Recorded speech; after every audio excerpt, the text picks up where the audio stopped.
So it is Thursday, the 10th of February. I'm Connor Hamilton, and we are back at the Seasiders podcast Thursday night preview show. Apologies that last week's show did not air to illness, but we're now back on your airwaves. I'm back on solid foods, and we have an exciting game of football ahead of us. Apologies for the slight delay in getting live. As Dennis says in his comments, where are you? Myself and our wonderful guest, Matt Davies, are here. Tom is temporarily waylaid doing important childcare, and Sean McGinley is currently in a fight with his internet provider. My hope is that Sean and Tom will be able to join us shortly. If not, it'll just be a nice little chat between me and Matt before you're all subjected to a horrific monologue from myself. So let's hope we are joined by our fellow panelists, really for everyone's sake, to be honest. As always, I'm going to start with a bit of conversation, a bit of questions for our wonderful guest, Matt Davies from the Cherries Red Army podcast. We'll then visit nostalgia lane in the usual format of they played for both and looking back on past head-to-head games. So welcome again, Matt. Thank you very much. Thanks, Connor. Thanks for having me on. No worries. Pleasure to have you. Just to really kick us off and get us in the mood, could you give us an overview of the Cherries Red Army podcast and how long you've been involved with it? Yeah, so Cherries Red Army is a relatively new podcast. It was created by a fellow fan, Kirk Tovey, around about a year ago now. So it's probably the secondary podcast at AFC Bournemouth in terms of fans channels. Certainly, Back of the Net is the biggest one. I think that's probably got about 5,500 YouTube subscribers alone. We're probably at a similar level to yourself. So we're probably we're edging towards 1,000 slowly. We're at about 800, just under 800 at the moment. But what the podcast is probably 5 or 6 regular AFC Bournemouth, long-standing AFC Bournemouth fans that get together. And we don't just talk about Bournemouth. We do talk about other teams as well within the EFL, certainly in the Championship. So we do a match preview each time with whoever our opponent is going to be.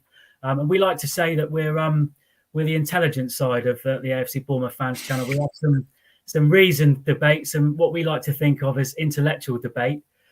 So anybody that's watching, feel free to give it a try. Get over to Cherries Red Army, have a look at some of the content we've got on there.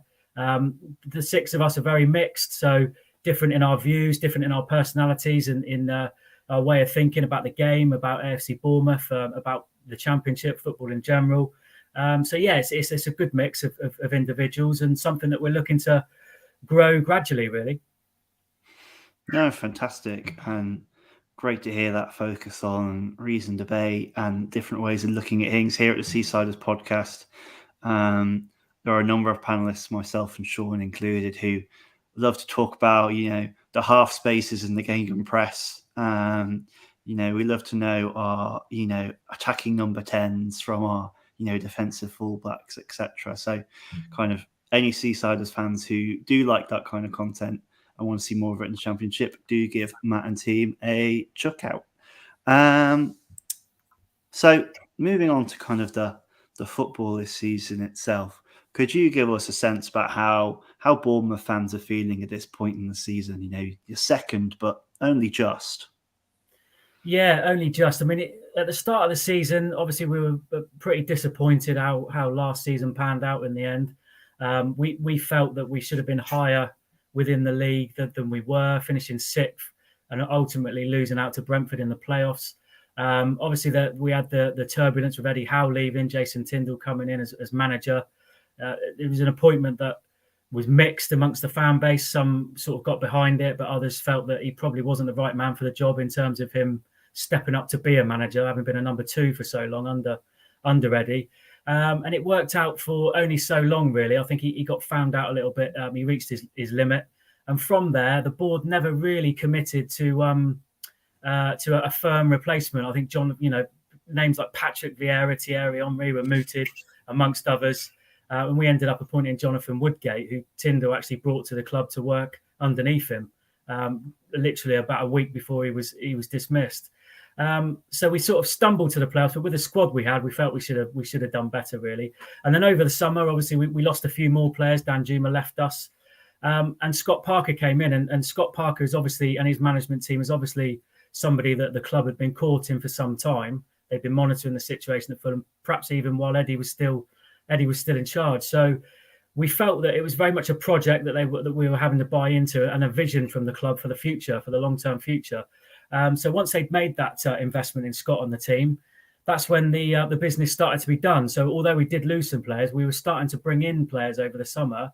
And by the end of the transfer window, we felt we had a strong squad again, and one that was capable of challenging, because we were relying on youth and backup players in the early stages of the season, but had got off to a pretty good start. A few youth players were under 23 development squad had stepped up, and we were doing really well. And that continued certainly throughout September and October. We were playing good football. We looked a good unit. We looked solid as a team. We were finding ways to win football matches. We were keeping clean sheets, and we were clinical in both boxes, really, scoring goals at the other end. We've got a few injuries, a couple of suspensions, a couple of things knocked that, and we never really recovered from sort of early November onwards. Even though the players that were injured were gradually coming back, we never recovered. And since then, the jury really has been out amongst the fan base on the type of football that we're playing, obviously the results that we're getting. Again, there is an air of expectancy these days, as we were talking off air, Connor, about our fan base. And probably rightly so, really, when you look at the squad that we've got and the money that we've got with the parachute payments coming out of the Premier League. And for probably since early November, at least, the football's not been there. The intensity's dropped. The tempo's missing from our game. It's all very tippy-tappy, played in front of the opposition rather than getting behind them, like we were doing in the early part of the season. And we've been conceding goals as well. And the results haven't been coming. We certainly lost our way. So at the moment, the fan base is very split on Scott Parker as a manager and on where we're at, really. Even though we're second in the table, which I can't believe, because we've not looked great for about 3 months, yet we're still in there. And where do you sit on that split? Are you still bought into that vision kind of unveiled at the beginning of the season, or are you beginning to lean towards needing a change given the level of investment in the squad and presumably the fact the parachute payments are going to end soon? Yeah, some of the things that are happening at the club, and I've obviously gone on record on our own fans channel on Cherries Red Army and voiced my opinions on it. I just feel that yes, I am Scott Parker in at the moment because it's a project, because the board have obviously identified that he is the man to take us forward, not just for the short term but for the long term. Then you have to buy into the style of football and the philosophy that he and his management team want to bring to the football club. What I'm slightly concerned about and what I'm dubious about is the nature in which that's being done. I think we signed maybe 7 or 8 players in the summer window. We've just signed another 7 players in the January window. And when I think back to the successful teams of the past, including our own in 14-15, and I'm sure you can, as Blackpool fans, you can resonate with this. When we won the championship, we had a very, very settled squad. You could name 9, maybe 10 out of that 11 every Saturday, every Tuesday, every Saturday. And what Eddie Howe was very good at, he was very good at keeping that unity, keeping that settled ethos within the squad and developing those players and adding bits as he went.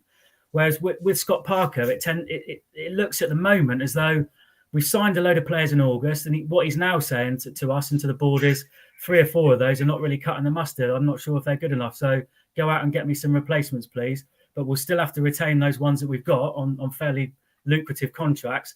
But we're bringing more in behind. And when you're a club like Bournemouth, as with Blackpool, we're limited by our stadium, 10, 11,000 every week at best. Is it sustainable? Obviously, the board have looked at it and they've looked at the position we're in now and thought, we can't miss out on promotion. The parachute payments are drying up. We've got to do it this season, is what they feel. So they panicked a little bit, I feel, and they've just thrown money at it. They brought in 7 players and said, promotion at all costs. So, in answer to your question, Connor, yes, I'm Parker in at the moment because it is a project. You have to have patience with it and stick with it. We don't want to become a Watford. We don't want to be changing manager, every 3 months. So you have to have that stability at a football club.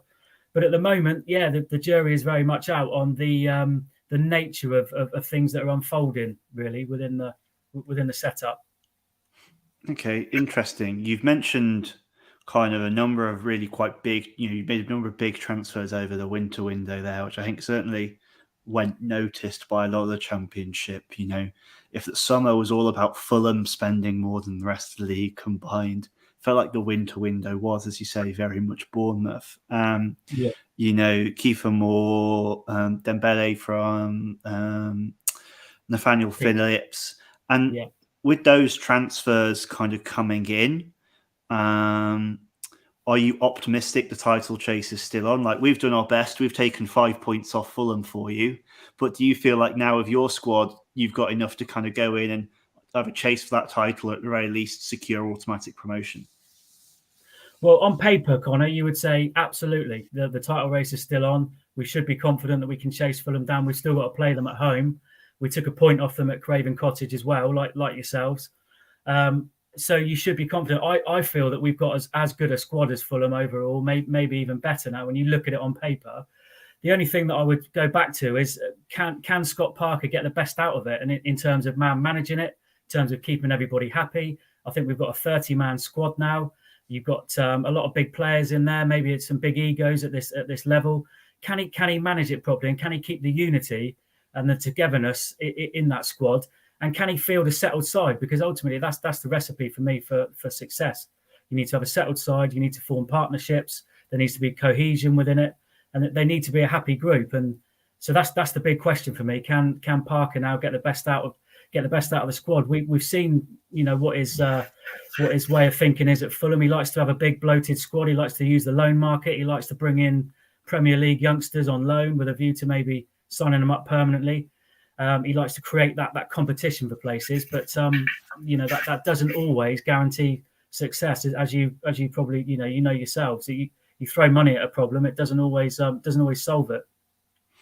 Yeah, well, sadly, we'll never know what it was like to throw money at a problem when you're trying to get back to the Premier League because of our particular ownership at the time. Absolutely. Who are only interested in throwing money at themselves. Just making sure my phone isn't blowing up from the lawyers. I'm allowed to say that.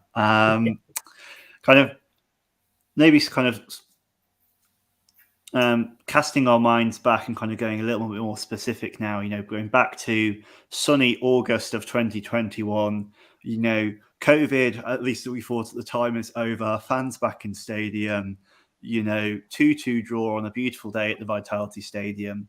Kind of what are your memories of the fixture, Matt, and kind of what kind of stands out to you looking back?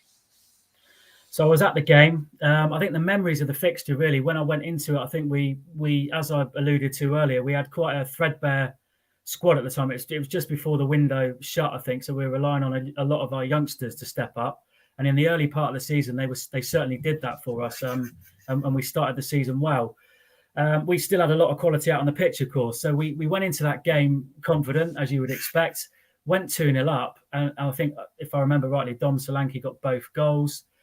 And for the first 45 minutes, I'm sure you won't mind me saying this, the golf in class and in quality seemed light years away. We seemed like we looked like a Premier League team, and you very much looked like a League One side for 45 minutes. And at half time, along with probably the rest of our fans that were there, you're thinking, well, how many is this going to be? It was 2-0 at half time. This should be 4, 5, maybe even 6 today. We're that dominant and that much on top. I remember Dom Solanke had a chance. I think he went through one-on-one for his hat-trick, which would have made it 3-0. But from that point on, the second half, I think Neil Critchley got to grips with our midfield. So he started stifling Gavin Kilkenny. He was pulling all sorts of strings in the first 45. So he got numbers in on him in midfield, and he stopped us playing. And you just kicked on. I think you showed a mentality within your group second half to actually just physically pull yourselves back into that game. Just through sheer hard work, commitment, endeavour. You were fighting for every ball. The press was phenomenal, I thought, from yourselves second half. Your fans were unbelievable on the day, so they stuck with you. They got behind you. And you managed to get a goal back. And once that goal went in, you were just a completely different side. And the game turned on its head completely. And I think that we then gave away a penalty. It went 2-2. And then from that point on, I was thinking, we could end up losing this from a position of being absolutely cruising. And it's not for the first time this season from our point of view. We could now end up losing it. And I think we very nearly did. I was very impressed with a number of your players on the day. I think Josh Bowler was one. Jerry Yates another. I thought he led the line really well up front. And I thought, your work rate second half to pull yourselves back into the game was phenomenal. It was a great turnaround. So that's my memories of it, really. Yeah, and it seems like that chimes with a lot of the kind of Blackpool fans in the comments as well. Steve saying kind of fight back from the boys that day was fantastic. Mark saying that kind of the away support we brought was really impressive. And I think that's quite crucial. Critchley's been very effective, like presumably learned it at Klopp at Liverpool, in terms of building that relationship with the fans. I think that level of support does spur on some of those fight backs. And I think when I think about that game, I think that game is really our recipe for success in this one as well. You talk about how at the beginning of the pod, you talked about how Bournemouth style has kind of dropped in intensity. It's a bit more tippy-tappy, playing in front of defences. And that's really where we at Blackpool thrive is, we've got a decent press, but I think we were like ridiculously high in League One last season for blocked shots. We're ridiculously high in the Championship this season for blocked shots. We're good at getting men behind the ball and preventing that kind of space and forcing, worse quality chances. Until eventually we can nick a goal, we can get lucky with a header, as we did in the summer. What I like about yourselves is that, and we were speaking off air, Connor, weren't we, before we came on, that you play a traditional way. So you're playing a 4-4-2, which I love, and that's what got us out of this division last time under Eddie Howe, because that's what he loved playing. And a lot of people say to me, particularly from our own fan base, well, the game's moved on, you can't play that anymore, not in the Championship. You can't play 4-4-2, but you seem to be playing it really well with, I think you were touching on almost two holding midfield players that try and dominate the play within the midfield. Two sort of old-fashioned wingers in many ways, and two strikers up top with a well-balanced, solid unit of a back four behind you as well. So it's refreshing to see. And I think under Critchley, you're not a side that you will mix it up and you will be flexible and adaptable depending on the opposition. But you also like to get on the ball as well and play some good football. It's not all route one, or it's not all physicality.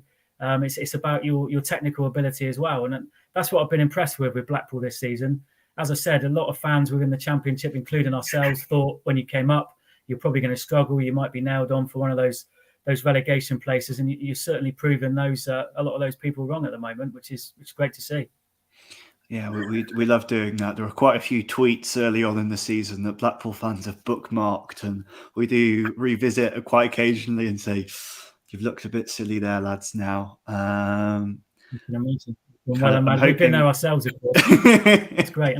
It's always a great feeling when you can do it. Now, you mentioned Dominic Solanke. He got both the goals last time.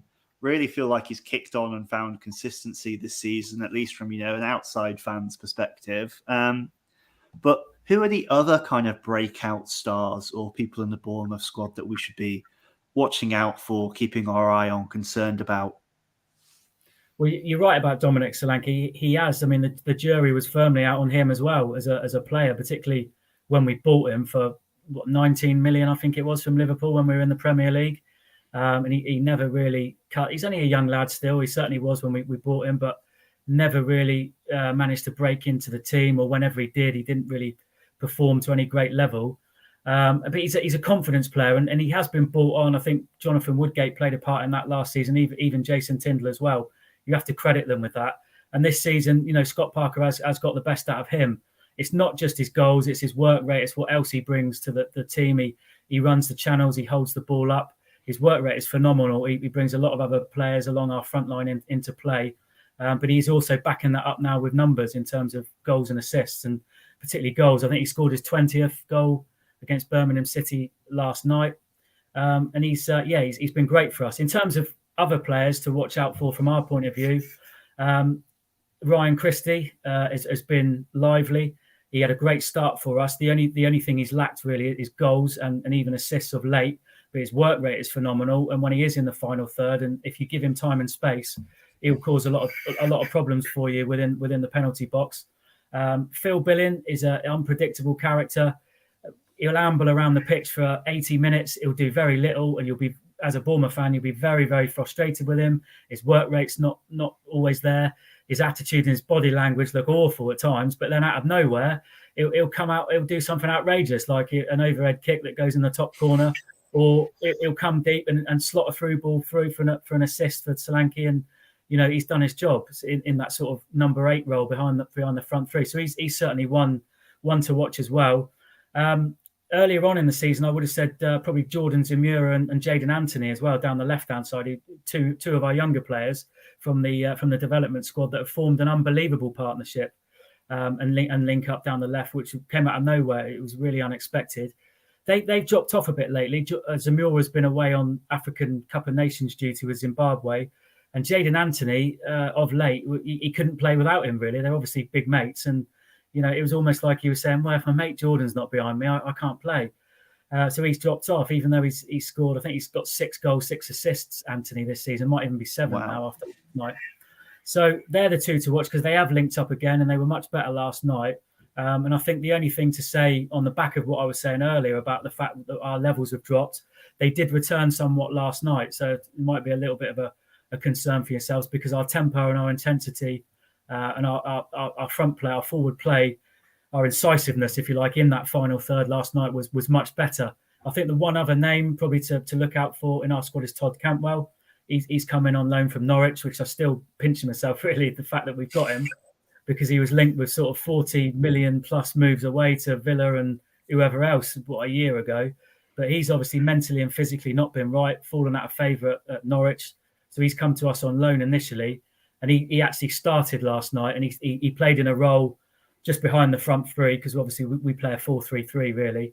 And also he's capable of playing on either side in that front three, and he was instrumental. He pulled a lot of strings last night. He'll drop deep, he'll make things happen. He'll link up with Dom Solanke and the wingers, so he'll be one to pick up from midfield definitely. Oh, fantastic! I know, and Cantwell. It's a bold shout there, saying kind of a January signing is going to be the one to watch so soon after. But I was a massive fan of him, particularly in Norwich's kind of promotion season.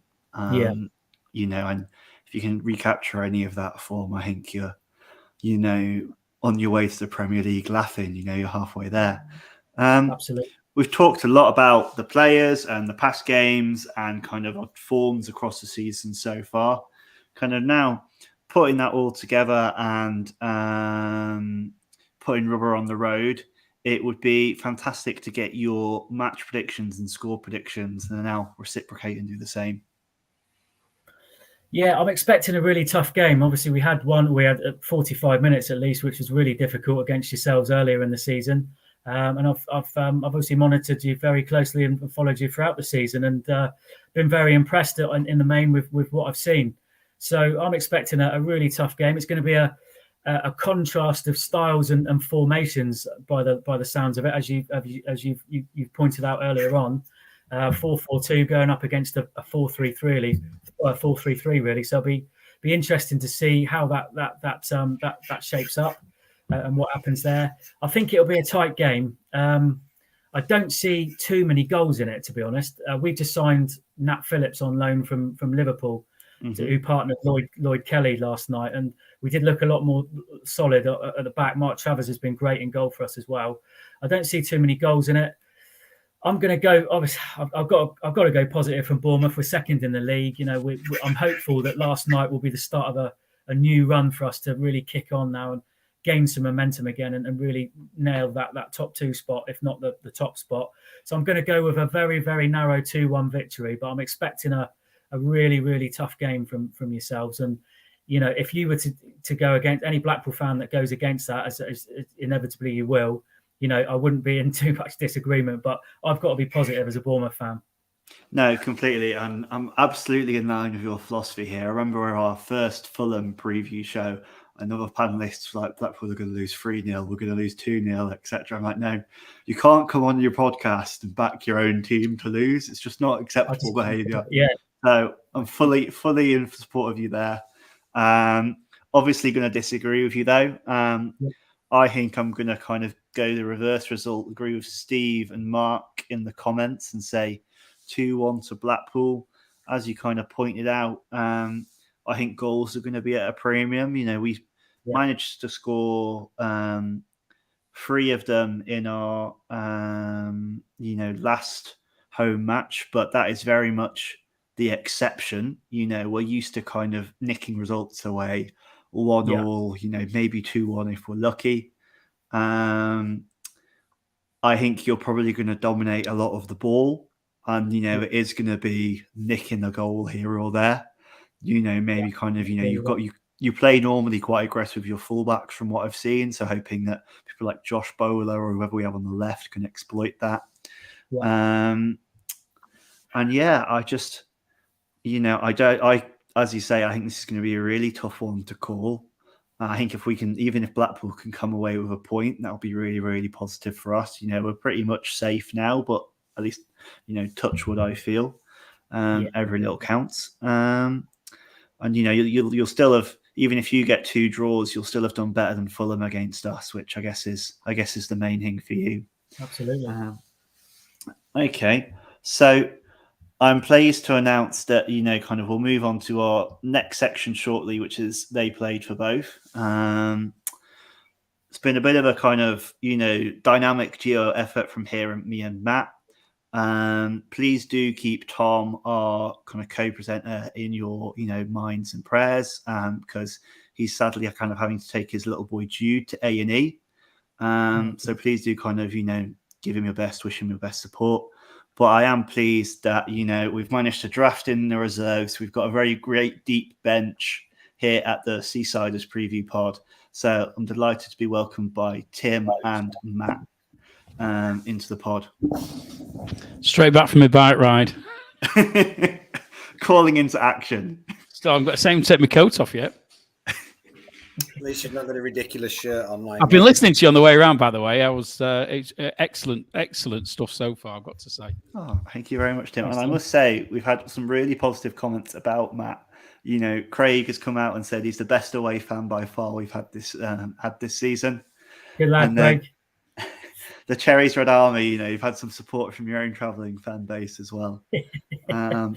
I think I was saying before we went on air that last time we did this show, we had Bournemouth fans dialing in from Mexico and Italy as your groupies to support. So if you are a Bournemouth fan in a foreign country listening to this and wishing, Matt won, please do comment. Matt, I was in Germany about 3 years ago, and I met a couple of your fans out there, and still keep in touch with them now. And when I went down to Bournemouth, and they entertained me well and truly in the local hostelries, which was fantastic stuff. So great stuff. Great. That's what it's all about, Tim. Bournemouth. That's what it's all about. That's what football's all about for me. It is. Fantastic. Well, and I know we were saying that helps being in the Premier League as well to get that international following.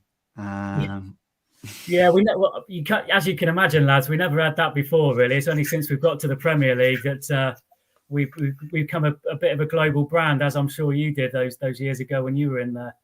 So how long they'll be with us, some of these fans, we're not entirely sure, but we'll take it while it lasts, as long as they get behind the team.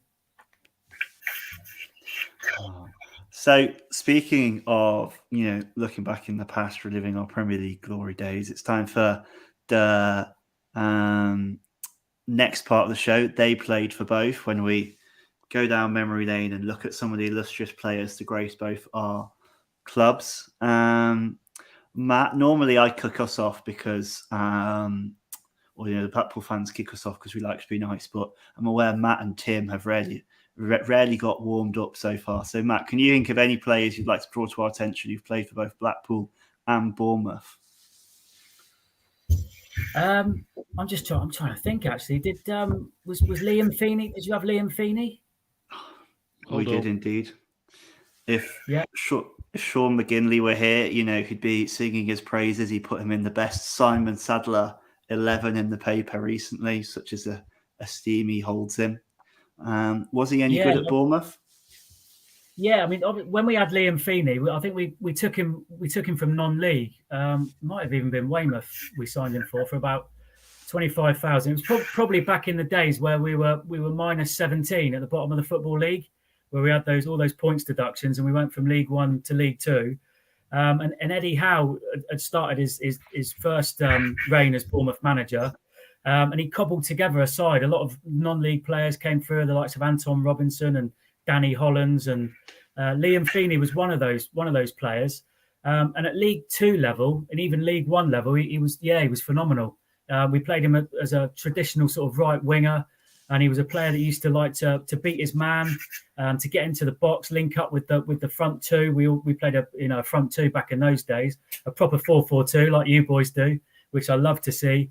You want to see your wingers beating players and getting to the byline and putting crosses in and getting their assists and even getting on the score sheet, having a pop from distance. And Liam Feeney was somebody that did that for us. So yeah, he was popular. He was popular for us, definitely. Excellent. I tell you what, it's a shame. Well, it's a shame for you at least. We're delighted that you weren't able to get your hands on on Josh Bowler as reported, because if you like that kind of player, you would have absolutely loved him. But sadly, he's out for the foreseeable future. He impressed me massively at our place earlier. When we talked about the 2-2 at our place. I thought he had a great game, Josh Bowler. I thought he caused us all sorts of problems. I think does he play on the right? Plays on the right wing. He's got better since as well. Yeah, he was. Yeah. I've heard good things. Whenever I've seen him, but I saw him at obviously our place, and he caused us, especially second half. You got him on the ball, you got him forward, and yeah, he had our left back on toast second half. I think he's a player who probably away fans appreciated more than we did early in his career. It's something I've literally heard a couple of times coming out of grounds, people going that their right wing is really good. You know, he was really good. I'd like to sign him, and I think we've only just really started to properly appreciate him, and I think he's only just really started to do what he can do and hit his potential with us. So he's an exciting player, very exciting player. He's only a young lad as well, Matt. Is he not? Is he not? Was he 22? I think 22. I think he is. I think I'm right. 22 or 23.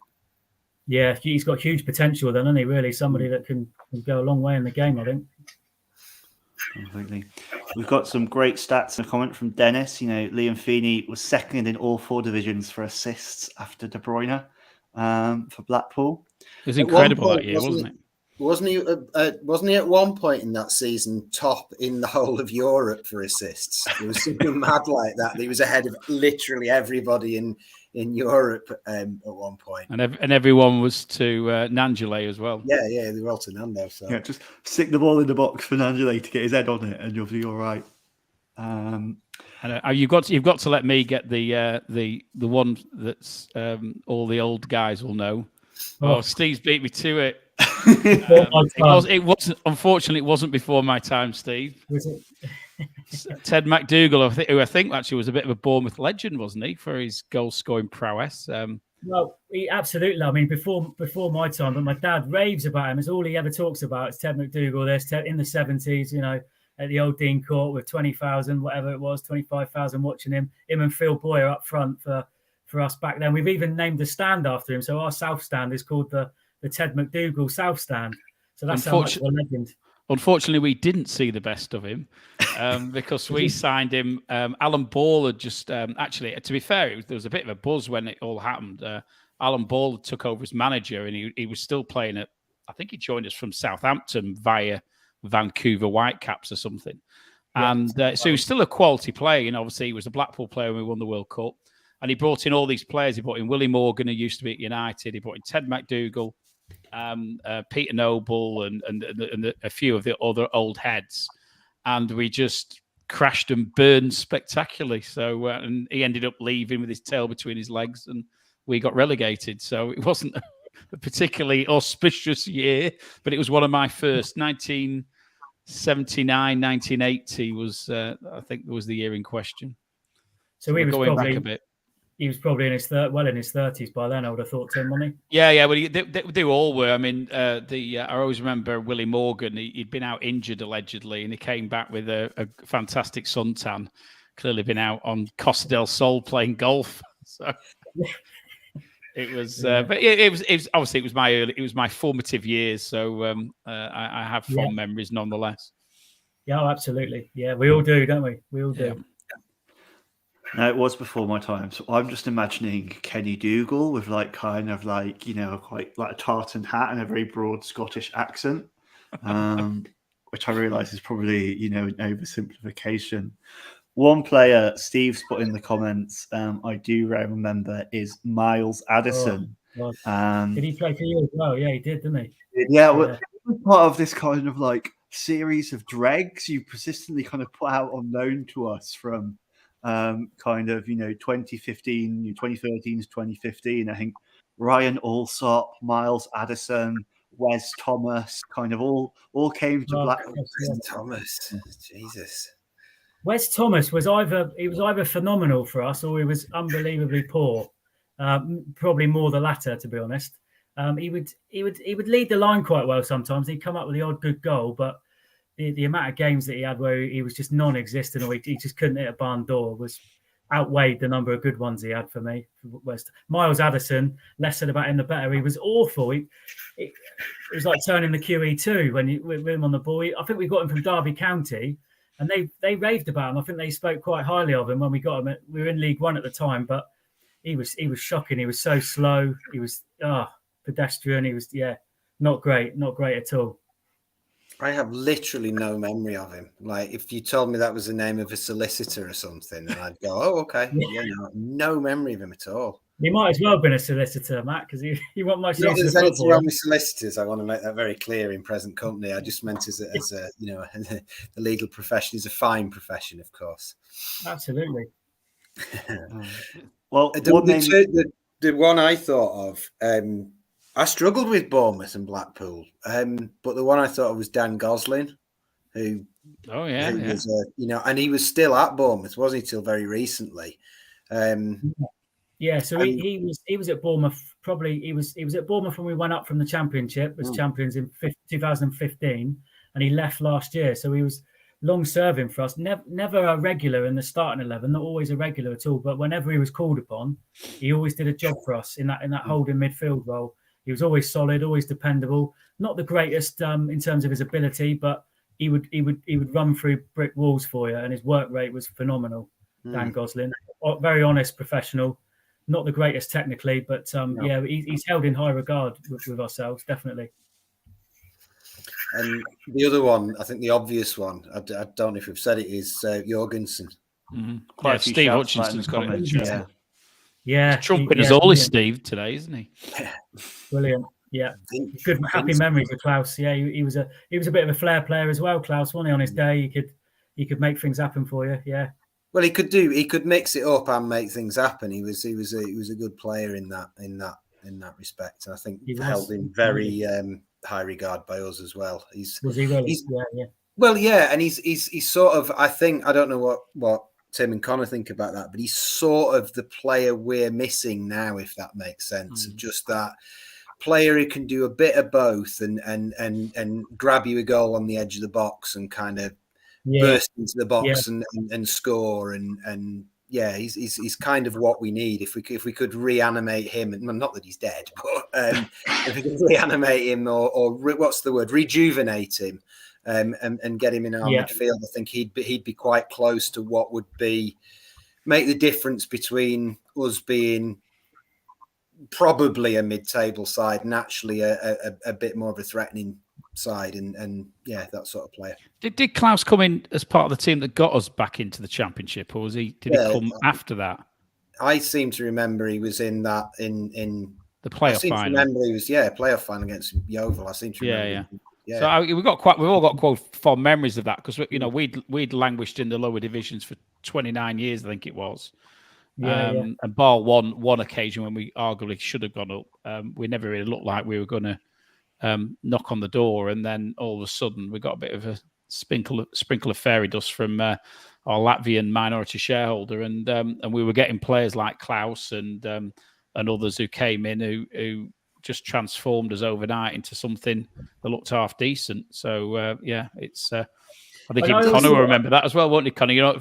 Most of when we talk about the old days, that's what's up now. It's about 15 years though, isn't it? It's 15 years ago. Yeah, I mean, I think I was 15 when we were kind of dumped out the Premier League. So I would have been 12 when Jorgensen was kind of in his Blackpool career.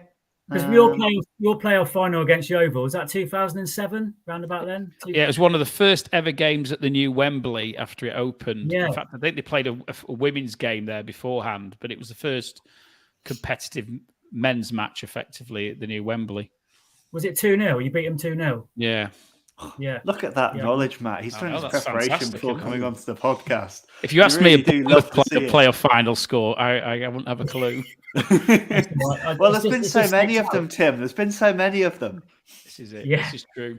You should get Sean on and just get him and Matt to just say random information until one of them finally runs out and see. Oh. Excellent. And then our final kind of trip down nostalgia lane is to kind of look at the head-to-head stats, which if I was prepared, I would have put on a nice little graphic ahead of the podcast. But unlike Matt, I've clearly not done as much preparation for this podcast, but I'll give him these to you now. So we have played each other about 42 times, well, exactly 42 times. Blackpool have won 17. We've drawn 11 and Bournemouth have won 14. So Blackpool edging it slightly over the historic series. There were a lot of fixtures between the clubs from 1998 onwards until you hit 2015. And then before this season, 2015 was the last time we played each other because you got promoted from the Championship and we began our eventual decline all the way down to League Two. Yeah. So I'm going to bring up onto the screen some of those matches. Are there any that kind of you fondly remember, Matt? Well, you're not going to like it, but the 6-1, obviously, at your place in 2014 was one. I mean, that was the season where we obviously won the Championship, which I've mentioned a few times already this evening, and we were just phenomenal at the time. We were going everywhere. And I'm sure you've had seasons like that, boys, where you just feel like anywhere you go, you're going to win the game. And I've been a Bournemouth fan since I was 5 years old. My dad took me to my first game. I stood on his shoulders at the old South End and we beat Derby 1-0. And I still remember it. But there's not been many seasons where as we've gone through a season, every week I'm thinking, how many are we going to win by today? And that's how it was in that season. And yeah, the 6-1 at Blackpool. I think your manager was Lee Clark at the time. And the pitch was awful. It was around about Christmas time, and the pitch was absolutely shocking up there. And I think he thought that would be a bit of a leveller, and that it would stifle our brand of football. But it didn't work on the day, and I think you were in a bit of disarray, to be honest, on the pitch, certainly. Thankfully, I was boycotting at the time, and so I missed it, as no doubt a lot of others were doing as well. So off the pitch, should I say as well, disarray, wasn't it at the time? But so that's happy memories for me. I know it won't be for you lads and anyone, most of the other people watching. I have no memory of that, but I think you've probably just summed up Lee Clark's tactical nous there with hoping that the pitch was too muddy, and that just about sums him up in terms of his tactical genius, I think. Yeah, he wasn't very popular at your place, was he? He did. We once, when it was really muddy, we deliberately trained on the pitch in advance of a game and then watered it, and it just turned it into an absolute quagmire. And but he did it deliberately, thinking it'd be a leveler against whoever we were playing at the time. It was absolute joke. Yeah. I do have fond memories of the 2013 2-1 win. That was in Ince's. No, it wasn't. Was it? It was. Yeah, it was in Ince's tenure, wasn't it? Because he got sent off, did he, for kicking the bottle?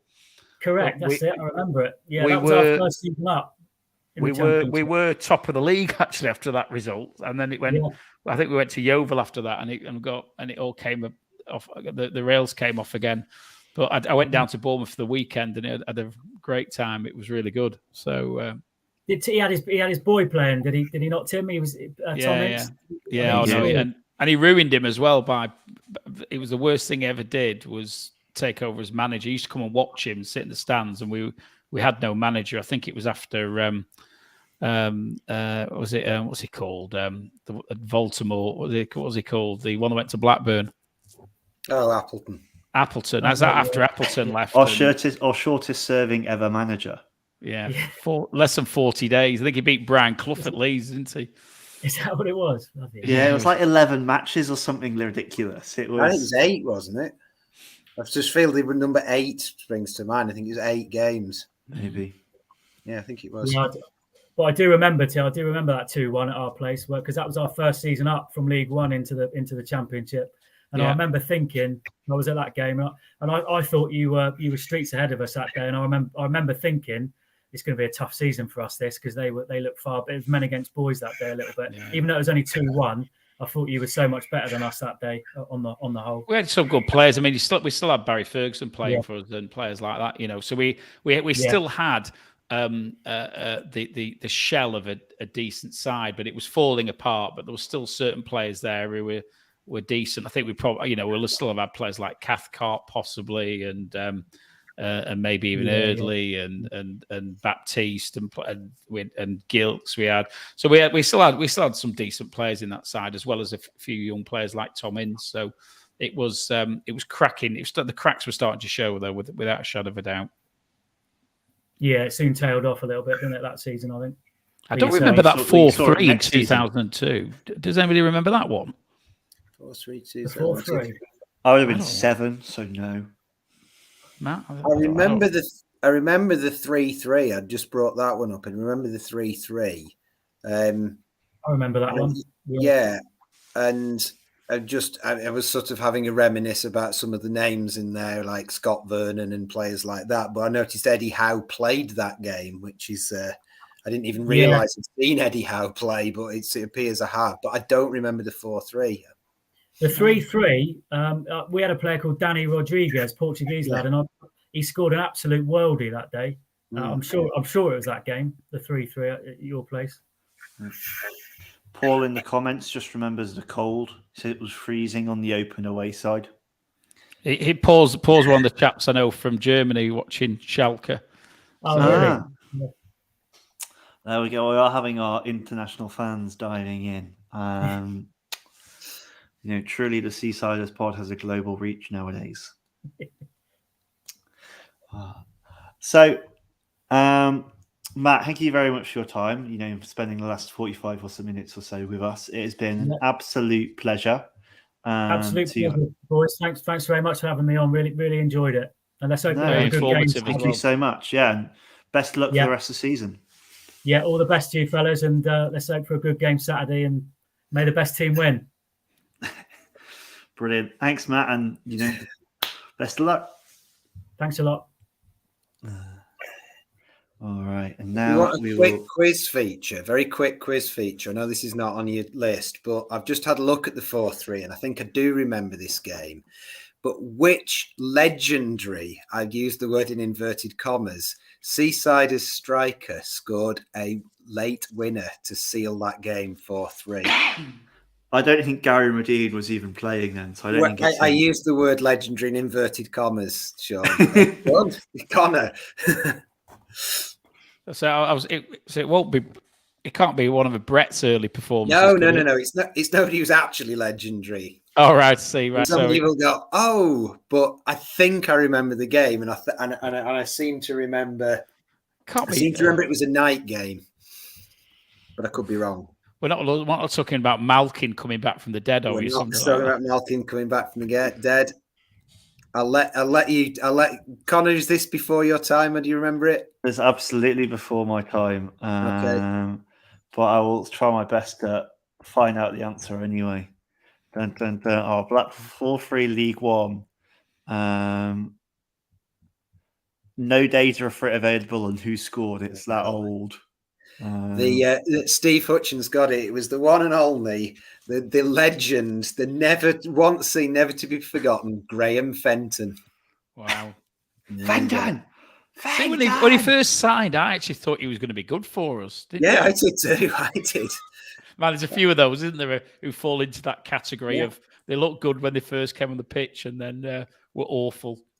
Yeah, he wasn't the best. Was it Fenton who ran into the post in a game? I seem to remember it was, yeah. Who among us has not accidentally run into a goalpost while playing a game of football, Matt? But we're not ex-Premier League footballers. And if you don't remember Graham Fenton, he'd played a bit in the Premier League. He'd played for, I think, both Newcastle and Blackburn. I think he was one of those sort of bright kids. I think he was at Newcastle. He was one of those bright kids. Was it Villa? It might have been, it was. It was Villa. It was Villa and Blackburn, wasn't it? Yeah, I think he scored for Blackburn I think he scored for Blackburn against Newcastle. I think he might have been the player that made that Newcastle fan cry quite famously. That was in the away end. But he was like some big club's big, bright young thing who didn't quite make it and then went to Blackburn and then didn't quite make it and then eventually turned up at us. And I was convinced that he was going to be fantastic because he'd actually been on Match of the Day, and he was just. He was just sort of a small, slightly overweight guy that ran about a bit and wasn't very good. But you love those small, slightly overweight guys because they're the guys you watch on the pitch and you're like, it's not too late for me. Yeah, exactly. I put my boots on and do a couple of laps in the gym. I could get myself right back in there. Steve's right. He scored the equaliser, the 2-2 when we played QPR. Presumably in the cup you're on about, Steve, I suspect. And we drew 2-2, and we ended up having 2 replays, and we had to toss a coin for the second replay to decide where it was going to be played. But we played really, really well in that game. Should have won it. He doesn't actually have that bad a record when you look at it. I think he'd only played about 15 games for us, but he scored 5 or 6 goals, but he just wasn't very good. He was quite good at scoring goals, but not really very good at anything else. Well, before I say, Steve and Tim having a little bit of a spat here. Well, I'm getting battered though, aren't I? I'm not doing very well at it. I'm up against Stato. We'll quickly move on to doing our team selection before we cause Tim any further embarrassment.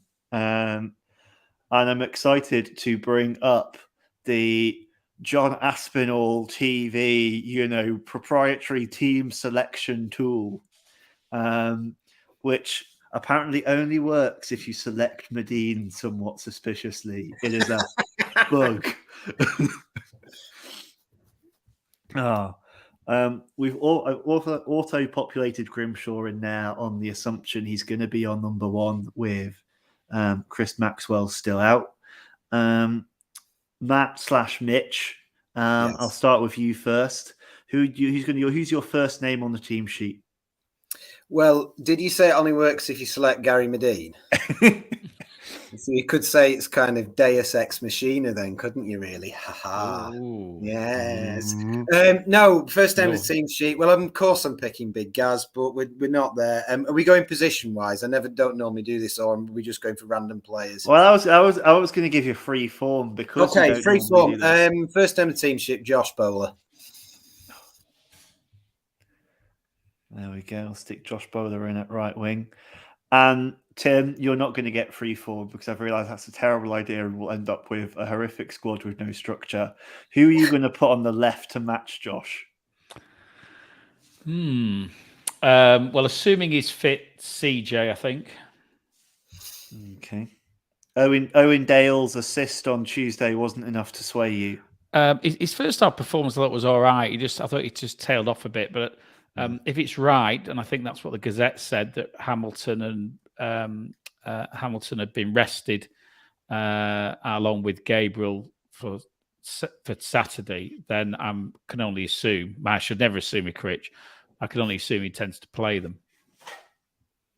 Fair enough. Well, I certainly know that Steve agrees with you, so that must be the right answer given Steve's form today. Steve, Matt, can you give me our fixed odds for Saturday, please? Because the way you're going, we're guaranteed a win. And Richard is saying it should be Stewart and Dougal in the midfield. Matt, do you agree? I am hesitant about throwing Stewart in. I mean, we only saw him for 6 minutes on, when was it, Tuesday, and I thought he looked a bit off the pace in that 6 minutes. I think I'm hesitant, and I'm going to surprise myself by picking Callum Connolly again. Callum Connolly in the midfield. I know. I think when you look, look, I'm not Sean McGinley, so I'm not going to give you chapter on verse on how Bournemouth played. But I did watch them. I did go to the Bournemouth game early in the season, and they look like a side that you need to get at them and disrupt them. They wilted when we went at them in the second half at their place. When we sort of got in amongst them, they did sort of fall apart. And what I really liked about us on, when was it, Saturday? Who did we play on? Bristol City. Was that midfield was a bit like a meat grinder. It was kind of really felt like Connolly and McDougall, whilst maybe not being the greatest football in midfield. And I've spent ages going, we need creative midfielder. We need a creative midfielder. We need to play more football in central midfield. What I liked to go against Bristol City was we were actually quite intimidating in there. It was sort of, you could see their players not really fancying going up against Callum and Kenny. And then Kenny had a little bit more space to play, so I've chucked Callum Connolly in. I would probably go with Stewart if I'd seen him get through half an hour. I might have gone with Stewart, but I'm sticking Connolly in because I think we need to be combative and ready and fit and on it against Bournemouth. 100% agree. Oh, fantastic! There is consensus, and yeah, I agree with you. That Ethan Robson in that midfield on Tuesday, it felt like Bristol City were very much like a knife through butter at times. It felt like they were often quite far apart, Dougal and Robson, and the positioning wasn't quite there, and we were getting exposed a fair bit. So, I definitely concur that Connolly, while not his natural position, it's done enough there to convince us he can do a job. Tim, would you like to move to the forward line or the back line next? Let's go forward line, shall we? Excellent. Okay. We've already had a suggestion from Richard that we put both Beasley and Medine up front. Two big men, Richard. Are you insane? We could get Beasley, Medina, and we could get Big Merce registered, and he could play as well. That'd be brilliant. Stick Marv up front as well. Put your centre back in as a striker if you need to. I think. Well, the first one, I think Big Gaz is going to play. I think Medine will start. Yeah. And I'll let Matt have the other one. Look, naturally I go Big Gaz and Jerry. That works, but I think probably Lavery deserves to start. I think Jerry's had 2 games. He's done okay. He struggled a bit on a Tuesday.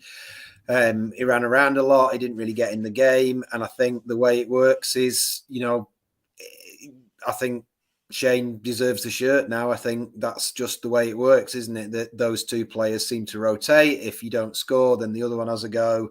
If you score, you keep the shirt. And I think if he doesn't play, I think Lavery would be rightly thinking, he's not done a lot to get dropped. And then that'd be 3 games in a week for Jerry. The more intense we are up front, the better. So let's get Lavery in.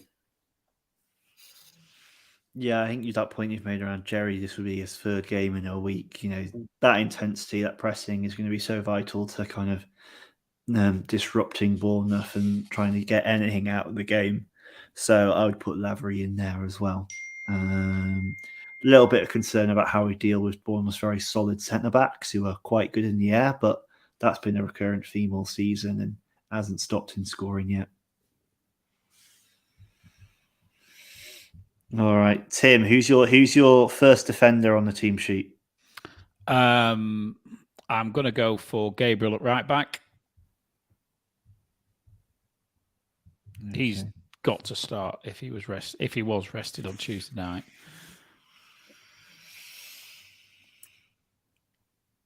Undoubtedly, and I think we're great. I think him and Bowl have got the best understanding together as well when they play, and we look a lot better as an attacking threat.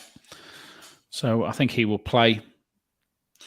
Yeah, one thing that was really interesting when you looked at the average positions of the players against Bristol on Tuesday, because that's a very me thing to do, is that I know. When you looked at the average positions of the players. Well, it's like Dujon Sterling would often just kind of tuck in and on paper looked more like a midfielder at times, which means you've then got Bowler kind of, having to kind of take up the wide position. And Bowler just shouldn't be like your wide forward. He should be that guy who's always cutting in, always driving at goal. And I think Gabriel's much, much better, to your point, Tim, at kind of going on that overlap around the outside, kind of maintaining that width, but letting Bowler go inside.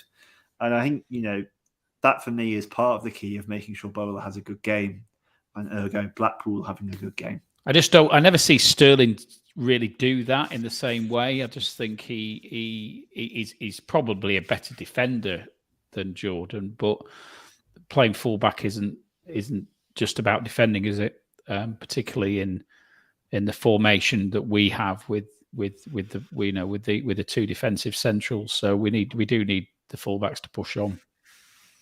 Do you think that's why Dujon's worked at left back?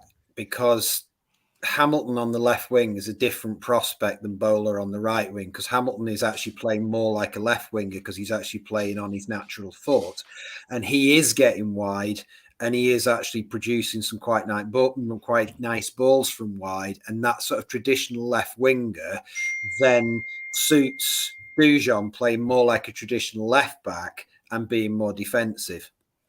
I'd completely say so. I think with Blackpool,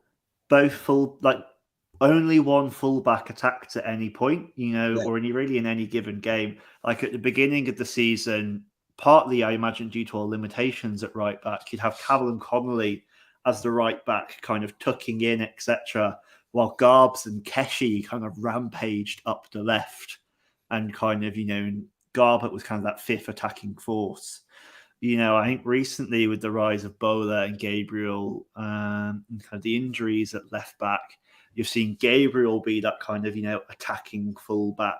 And kind of we've seen more Reece James or Dujon Sterling kind of tucking in.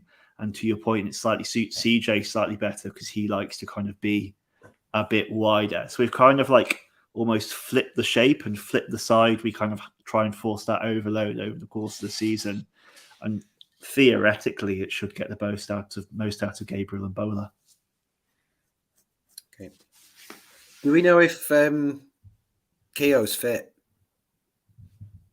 We can find out. Some live investigative journalism here on the pod. Sean McGinley, eat your heart out. Richard Keogh, injury update. His whole career is going to come up here now. What happened to Richard? Okay, that's not helpful. That's just loads of stuff around the crash. Blackpool team news. Who would you select if Keogh wasn't fit, Matt? Who would have Thornley every day? I mean, who else is there to select but Thornley every day? He's been excellent. 2.5 games or 2 1/3 games. He's been terrific in them. So it'd be obviously Thornley and Ekpiteta. I mean, I'm not going to throw Casey in there. His dad wants him to be. Well, fair enough. I mean, I can see his dad's point in a way, but... to be fair, I can as well when he's told to come to join us and he'll be getting game time. He hasn't been anywhere near, has he? Oh. All right, that's a mystery. You've given up on that. I can remember maybe the claim that I was the next investigative journalist may have been a bit premature. This is why you don't have a blue tick, Connor. All right, so we'll put Keogh and Ekpiteta in there. We're going to assume he's fit. Willful hinking. Dun, dun, dun. And Tim, who would you have at left back? I would start Sterling there. Me too. I don't think James showed enough. I think he looked a bit like he was lack of. It will be a lack of match fitness anyway, won't it? I thought he did really well in a couple of games, but I thought Sterling just looks quality at left back. It just seems to have almost found in. And I'd never thought about the analysis that Matt's given as to why he probably looks better there at left back than he does right back, but he certainly does. He looks the complete player there. Where on the right back, I think he always looks a bit tentative in relation to the way in relation to the way he approaches going into the opposition's half. So, I think that's the winning team. I almost wonder if it's psychological as well, whereas Critch put him at left back and probably said, look, you're out of position, do a job, keep it simple, just defend, and that kind of suits him. Whereas at right back, he feels a bit more of a sense that he needs to get forward and needs to do that, and that perhaps doesn't suit him. He looks like a player that really will excel if you just go, just defend. Don't complicate it, just go and defend. And he's really good at that, and I like that. And I think sometimes that's how you get the best out of young players, is you just kind of, it's the start of their careers. You're like, okay, this is your role, do that. Then, kind of the rest will come in time. And we forget that, Dujon Sterling is still a relatively young player. He's been through the Chelsea loan system a couple of years, but, he's still growing. He looks quite old though, doesn't he? He looks like he's knocking on a bit when you watch him. He looks like he's if you were told that Dujon was 33 and had played for Rotherham for 10 years, you'd go, oh, okay. He looks like one of those kids who got off kind of like the away school bus and all the mums were like, there is no way he is 12. There's no way he's 13, etc. Like that's kind of Sterling's type. I think we've done a very good job of that team, and it was much simpler than the preview pod normally is, because I don't think me or Tim attempted to come up with a 1-2-4-1-2 formation. We just kind of went, put the players in 4-4-2 who are playing well. Well, it's because Madine's been frustratingly good, so we don't really have any leg to stand on in the usual do we include Madine debate that takes. Yeah, I'm astonished you haven't tried to drop him and then create a rotating windmill style front line of Dale, Kirk, and then whoever else could be vaguely like a number 10 who could all rotate behind Lavery, and then scrawling John Jules on in crayon in the hope we'd get him back. Yes. I think that actually might be the team he picks for once. Well, now you've said that, Tim, it's definitely not. Like, if you were to make a bet on that now, you would lose it. Yeah, he was going to pick that team until you said that, and now he's just texted Mike Garrity going, "Rip it up, start again." Oh, funny. We shall see. Yeah, I hope we do go 4-4-2 at home. It's against Bournemouth, and I think if that is the shape, and crucially Keogh is fit, this is definitely our first 11. This is our strongest side. And I think we've got to get at them. Because I think that they're a side that they can be got at, and I think they're a side as well. I mean, a lot of sides like this, but a side as well. If we give them respect, I know they're not in great form at the moment. But if we give them respect and we give them the time and space to play, they can play themselves into form pretty quickly, and they've got some good players. So let's just get at them and disrupt them, and let Bowler and CJ run at them, and Lavery run all over the place and stretch the defence and see what happens. I'm quite looking forward to that. Completely agree. I think the only point I'll finish on is Richard. I would very much like to see Beasley play. Maybe not as a Beasley-Madine partnership, but I want Beasley to be our kind of first sub. No injuries, hoping, because I'm really excited about what he can do and seeing more of what he can do, and also surely with so many games in the space of a week, Gary must be getting a bit tired now.